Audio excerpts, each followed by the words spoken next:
क्या आप जिम रोहन को जानते हैं? जिम रोहन एक अमेरिकन ऑथर थे। यह यंग एज से ही अपने कॉलेज को ड्रॉप कर दिए थे। जब उन्हें रियलाइज होता है तो वह बोलते हैं कि यह मेरी लाइफ का सबसे बुरा डिसीजन था। मुझे ऐसा लगता था कि मैं बहुत ज्यादा स्मार्ट हूँ, मुझे कॉलेज की जरूरत नहीं है। जिम को कॉलेज ड्रॉप आउट करने के बाद उन्हें जॉब मिल गई, फिर शादी भी कर लिया। 3 साल बाद उन्हें एक बेबी हो गया। नाउ अब जिम को रियलाइज होता है कि वह अपनी वाइफ के द्वारा किए गए प्रोमिस को पूरा नहीं कर पा रहे थे, बिकॉज उन्हें अभी की डेट पे $57 मिल रहे थे और वह अपनी लाइफ से बहुत परेशान हो गए क्योंकि बहुत सारे खर्चे बढ़ गए थे। बिल से पे करना, लोन पे करना, होम एक्सपेंसेस बहुत ज्यादा बढ़ गए थे, जिसकी वजह से जिम के ऊपर बहुत ज्यादा रिस्पॉन्सिबिलिटी आ गई थी। अभी इनकी करंट में एज 26 है। ये बहुत ज्यादा हार्डवर्क भी करते थे। इनके अंदर से एक एनर्जी थी जो कि उसे बाहर लाना चाहते थे। उन्हें पता था कि अभी मैं जिस भी डायरेक्शन में कार्य कर रहा हूँ वहां से कुछ बड़ा नहीं हो सकता है। एंड उन्हें यह बात भी पता है कि हमारे पास इतने ज्यादा पैसे भी नहीं है कि हम कोई एक नया बिजनेस स्टार्ट कर लें। उनके पास पैसों की बहुत ज्यादा प्रॉब्लम थी। पैसे ना होने के कारण उन्होंने कोई बिजनेस भी नहीं स्टार्ट कर पाया। एक दिन जिम ऑफिस जा रहे थे, तभी उनका $10 कहीं खो गया। नाउ वे बहुत ज्यादा परेशान होने लगे, बट उन्हें $10 मिले नहीं। एंड लास्ट में वो इतना ज्यादा परेशान हो गए कि उन्हें हॉस्पिटलाइज करना पड़ा, बहुत ज्यादा बीमार हो गए। देन उनके फ्रेंड्स एंड फैमिली वालों ने उनकी बहुत ज्यादा हेल्प की। उन्होंने अपने आप से प्रॉमिस किया कि मुझे अमीर और सक्सेसफुल इंसान बनना है। एंड फाइनली वो टाइम आ ही गया। अब उनकी लाइफ पूरी तरह से बदलने लगी थी। ऐसा बिल्कुल भी नहीं है कि उनकी कोई लॉटरी लग गई या फिर रातों रात कोई मैजिक हो गया। नहीं, ऐसा बिल्कुल भी नहीं है, बल्कि उनके लाइफ में एक सक्सेसफुल इंसान की एंट्री हो जाती है जिसका नाम था मिस्टर अर्ल सॉफ, जो कि उस टाइम के one of the best businessman and life coach थे। नाउ जब जिम अर्ल से मिलते हैं तो जिम को बहुत ज्यादा खुशी होती है। एंड फिर जिम भी रियलाइज करते हैं मुझे अर्ल के जैसे बनना, क्योंकि अर्ल की लाइफ बहुत बड़ी थी। वह अपने बिजनेसेस के ऊपर, अपने लाइफ कोच के ऊपर लोगों की लाइफ में इम्पैक्ट क्रिएट कर पा रहे थे, जिसकी वजह से जिम उनसे बहुत ज्यादा इंस्पायर्ड हो गए। एंड फिर जिम जा करके अर्ल से मिलते भी हैं।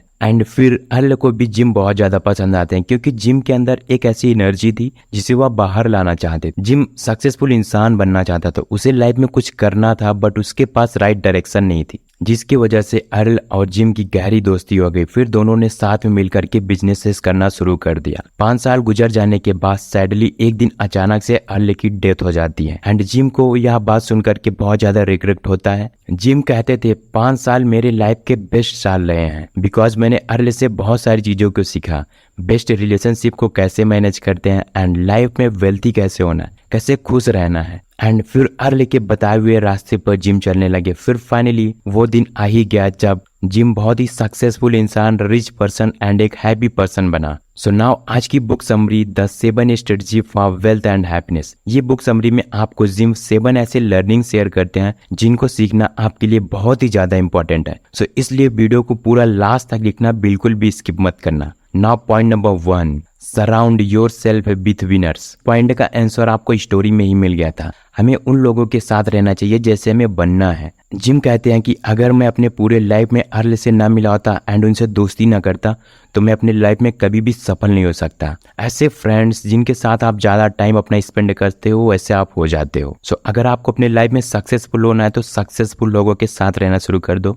एक दिन ऐसा आएगा कि आप भी सक्सेस हो जाओगे। लेकिन अगर आप वहीं पर फेलियर के साथ रहते हो, आप ऐसे लोगों के साथ रहते हो जो लाइफ में लूजर है, तो आप भी एक दिन लूजर बन जाओगे। लेकिन अगर आप विनर्स के साथ रहते हो तो आप भी एक दिन विनर्स जरूर बन जाओगे। Now point number 2, unless the power of gold. दोस्तों, एक इंसान था जो कि 50,000 महीने का अर्न करता था।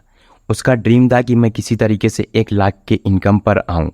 वो अपने जॉब पर जाता था, बहुत ज़्यादा हार्डवर्क करता था, बहुत ज़्यादा मेहनत करता था।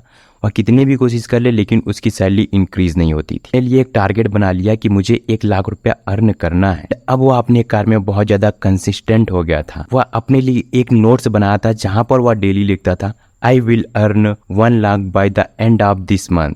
यह करना बहुत ही ज़्यादा कठिन था, बहुत ही ज़्यादा हार्ड था।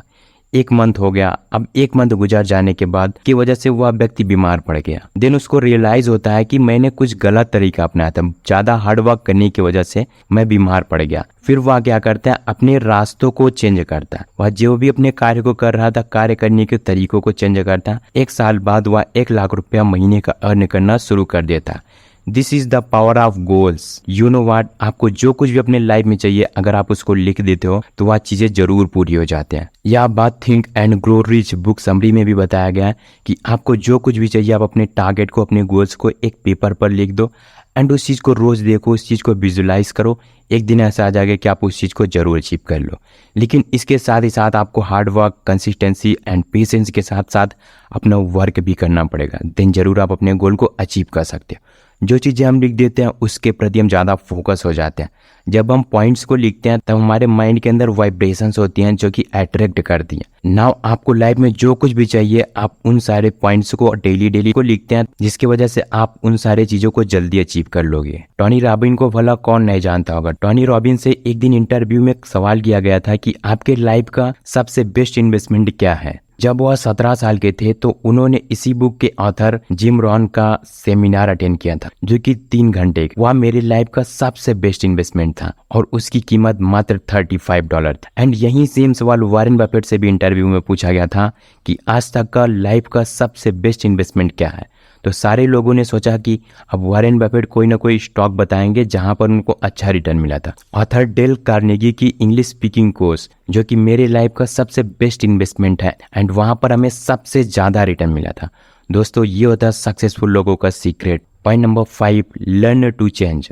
बहुत सारे लोगों का ड्रीम होता है कि वह माइक्रोसॉफ्ट कंपनी में जाए एंड वहां पर जॉब करें, जिससे उनको बहुत ज्यादा प्राउड फील होता है। तो सेम यही सिचुएशन थी इंडिया के पीयूष बंसल जी जो कि करंट में लेंसकार्ट के फाउंडर भी हैं। वह भी जॉब कर रहे थे माइक्रोसॉफ्ट में एंड जब उसकी मीटिंग हुई बिल गेट्स के साथ तो उन्हें पता चला कि इस माइक्रोसॉफ्ट के अंदर 5000 से भी ज्यादा एम्प्लॉय वर्क कर रहे हैं। उनमें से एक है पीयूष बंसल जी। बिल गेट्स ने यह भी बताया था कि हमारे सॉफ्टवेयर कितने लोगों की हेल्प करता है, कितने लोगों की लाइफ में वैल्यू ऐड करता है, जिसकी वजह से हम सब बहुत ज्यादा खुश हैं।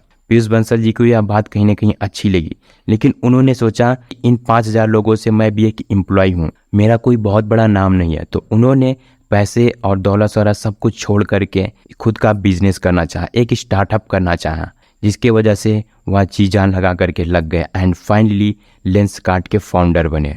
एंड उनका ड्रीम था उन 40 करोड़ इंडियन यूजर को चश्मा पहनाना, जिन्हें जरूरत तो है बट वह पहनते नहीं है किसी न किसी रीजन की वजह से। सो फाइनली पीयूष बंसल जी ने ये सब कुछ कर दिखाया। सो कभी कभी हमारे लाइफ में मनी ड्रिवन नहीं होना चाहिए, हमें वैल्यू ड्रिवन होना चाहिए। वैल्यूएबल कार्य करते हैं तो मनी ऑटोमेटिक आती है। हम सारे लोग मनी के पीछे भागते हैं बट वो सच नहीं है। सो इस बात को हमेशा याद रखो कि हमें अपने लाइफ में वैल्यू ड्रिवन बनना चाहिए। Point number 6, learn the art of living well. दोस्तों हमें लाइफ में सक्सेस होने के लिए सबसे ज़्यादा जरूरी होती है तो वो आता है कंसिस्टेंसी।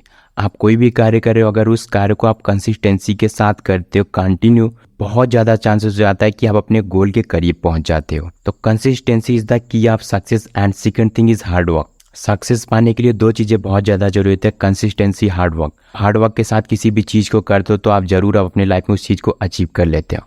क्या आपको पता है केश निष्ठाल जो कि सुबह 4:30 बजे उठते थे एंड आपको पता है वह 4:30 बजे उठते थे एंड वीडियो की एडिटिंग वगैरह करते थे एंड अपलोड कर देते थे 8 बजे तक एंड फिर उसके बाद वो ऑफिस चले जाते थे, वहाँ पर वर्क करते थे। साथ ही साथ वह जहाँ पर भी जाते थे ब्लॉगिंग जरूर शूट करते थे, दिन भर का कंटेंट तैयार करते थे एंड वह शाम को आते थे 6 बजे। 6 बजे से लेकर के 9 बजे तक वो अपनी फैमिली को टाइम देते थे, जिसकी वजह से हार्ड वर्क एंड कंसिस्टेंसी करने की वजह से केश निष्ठाल आज वर्ल्ड की one of the best blogger है। सो ये सब कुछ पॉसिबल हो सकता है तो only the reason of consistency and hard work. So आपका भी कोई बड़ा से बड़ा गोल है, उस चीज़ को अचीव करना चाहते हो तो consistency and hard work is the most important thing. अगर आप इसको फॉलो करते हो तो अपने लाइफ में सब कुछ हासिल कर सकते हो, जो सब कुछ आप चाहते हो। सो दोस्तों ये थी आज की वीडियो। आई होप आपको इस वीडियो में जरूर कुछ ना कुछ सीखने को मिला होगा। एंड अगर आपको ये वीडियो अच्छी लगती है तो वीडियो को एक लाइक कर देना, और अगर आप इस चैनल पर नए हो तो अभी तक सब्सक्राइब नहीं किया तो इस चैनल को सब्सक्राइब कर दो ताकि आने वाली वीडियो की नोटिफिकेशन आपको मिलती रहे। तो सब्सक्राइब नाउ, मिलते हैं किसी अगले वीडियो में, तब तक के लिए thanks for watching this video.